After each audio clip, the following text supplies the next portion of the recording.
Okay အားလုံးပဲမင်္ဂလာပါကျွန်တော်တို့အခုဒီဗီဒီယိုမှာတော့ဒီနောက်ဆုံးဒီ federal လုပ်တဲ့ operator တစ်ခုကိုလေ့လာကြည့်အောင်ဒီဗီဒီယိုပြောရဆိုရင်တော့ကျွန်တော်တို့ဒီ join နဲ့ပတ်သက်တာရေးဆက်သွားရမှာပေါ့နော် join ပေါ့ join ဆိုတာကျွန်တော်တို့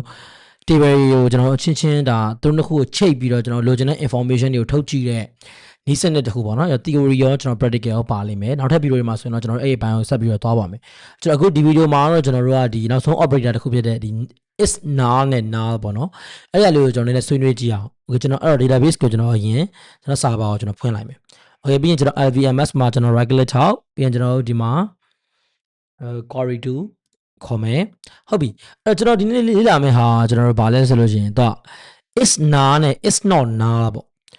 ကျွန်တော်ဒီကောင်လေးကတကယ်တမ်းကျတော့ဒီဗီဒီယိုအရင်တူမယ်ဗျာအရင်လည်းကျွန်တော်လွယ်တယ်ဗျာဒါပေမဲ့အရင်အသုံးဝင်တယ်ဘာလို့လဲဆိုတော့ကျွန်တော်တို့ကတစ်ခါကြလို့ရှိရင်ကျွန်တော်တို့ရဲ့ဒီ table တွေမှာ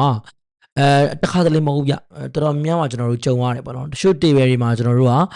null value တွေပါ null value ဆိုတာကျွန်တော် data မှာဖြည့်ထားတာမျိုးပေါ့ဥပမာကျွန်တော်တို့ရဲ့လက်ရှိ database မှာဆိုရင်ကျွန်တော်လုံး stable လုံး stable မှာဆိုလို့ရှိရင်ကျွန်တော်တို့က return date ရှိတယ်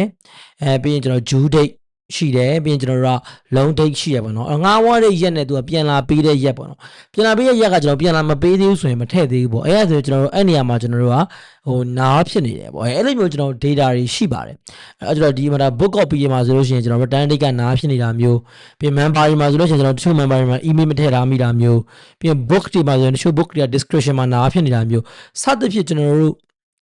့အဲ့လိုနားဖြစ်နေတဲ့ data တွေကိုထုတ်ကြည့်ခြင်းတဲ့အခါဒါမှမဟုတ်လဲနားဖြစ်မနေတဲ့ data တွေပဲငါတို့ထုတ်ကြည့်မယ်လို့ဆုံးဖြတ်တဲ့အခါမှာဒီ operator တွေကအသုံးဝင်တယ်ပေါ့နော်အဲ့တော့ဒါဒီကျွန်တော်တို့ where နဲ့ filtering မှာထည့်သုံးရတဲ့ကောင်ပါပဲအဲ့တော့ကျွန်တော်တို့စပြီးတော့စမ်းကြည့်အောင်အဲ့တော့တခုသိထားသိချင်တာ null ဆိုတာကကျွန်တော်တို့က no data လို့ပြောချင်တာပေါ့နော်null ဆိုတာဒီကျွန်တော် data မထည့်ထားတဲ့အကွက်တီလို့ကျွန်တော်ပြောချင်တာပေါ့ဥပမာကျွန်တော်ဆွမ်းတော့ပေးခဲ့တဲ့ example ပေါ့နော် return date မှာနားဖြစ်နေတယ်ပေါ့တနည်းအားဖြင့်ကျွန်တော်တို့ပြန်လာမအပ်သေးတဲ့စာအုပ်တွေကိုကျွန်တော်တို့ထုတ်ကြည့်ကြတယ်ဆိုရင် select star from loans where return date is now ဒါကျွန်တော်တို့ကလုံး table ထဲမှာကျွန်တော်တို့က return date မှာနားဖြစ်နေတဲ့ကောင်တွေကိုကျွန်တော်တို့လာပြီးတော့ကြည့်တာဖြစ်ပါတယ်အဲ့တော့ကျွန်တော်တို့နားမဖြစ်တဲ့ဟာတွေပေါ့နော်အပြင် app ရဲ့စာအုပ်တွေကိုကြည့်မယ်ဆိုလို့ရှိရင်တော့ကျွန်တော်တို့ကဘာလုပ်လိုက်မလဲ is not နားပေါ့ကျွန်တော်ကနားအပြင် app ရဲ့စာအုပ်ကစုမှာကျွန်တော်၄အုပ်ရှိတယ်ပေါ့ဒါမျိုးကျွန်တော်တို့ကကြည့်လို့ရပါတယ်အဲ့တော့အဓိကတော့ဒါလေးပါပဲဒါနည်းနည်းဆက်ပြီးတော့ကျွန်တော်လုပ်ကြည့်လိုက်ရအောင်ဥပမာ description မှာပါတဲ့စာအုပ်တွေကိုကျွန်တော်တို့ကြည့်မယ်ပေါ့အဲ့ဒါဆိုရင် select star from ကျွန်တော်တို့က books အမှန်မှာကျွန်တော်တို့ဒီ where description ဒီ is now အဲ့တော့တတိထားမိမလားတော့မသိဘူးကျွန်တော်မပြောခဲ့ပေမဲ့ကျွန်တော်တို့ကဒီ SQL command နေဆိုလို့ချင်းကျွန်တော်တို့ capital letter တွေကျွန်တော်သုံးပြီးတော့ရေးတယ်ပေါ့နော်ဒါကကျွန်တော်တို့ဒါ convention ပေါ့အဲ့မေးတဲ့ရှိရင်ငါတို့ဒါတွေကိုပဲငါတို့ကဟိုနဲ့ရေးလို့မရဘူးလားပေါ့ select ဒီအသေးနဲ့ပဲရေးလို့မရဘူးလားတခြားပေါင်းရတာပေါ့ဗျာဒါပေမဲ့ကျွန်တော်တို့တကယ်တမ်းကျမလုပ်သင့်ပါဘူးဘာလို့လဲဆိုတော့ကျွန်တော် column name တွေဝိုင်းနဲ့ကျွန်တော်တူနေတဲ့အခါမျိုးတွေမှာကျွန်တော်တို့ကဒီ3အပြူရတဲ့အခါမှာတိုင်ပတ်တယ်ပေါ့နော်ခါရလို့ရှိရင်ကျွန်တော်တို့consistent မဖြစ်နေဘူးပေါ့နော်အဲ့တော့ကျွန်တော်တို့ဒီ SQL ရေးရတဲ့လူတွေအကုန်လုံးကsorry ဒီမှာကျွန်တော်တို့နားဖြစ်နေ okay ဒီကောင်ကတော့ operator ဆိုမရဘူးထင်တယ်ကျွန်တော်ထင်တော့ကြည့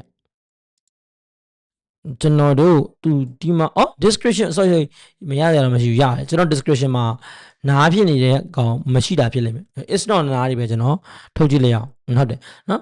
်အဲ့တော့ကျွန်တော်တို့ဒီမှာ description တွေအားလုံးကပါနေရပါတော့အဲ့တော့ကျွန်တော်ပြောလို့ပဲ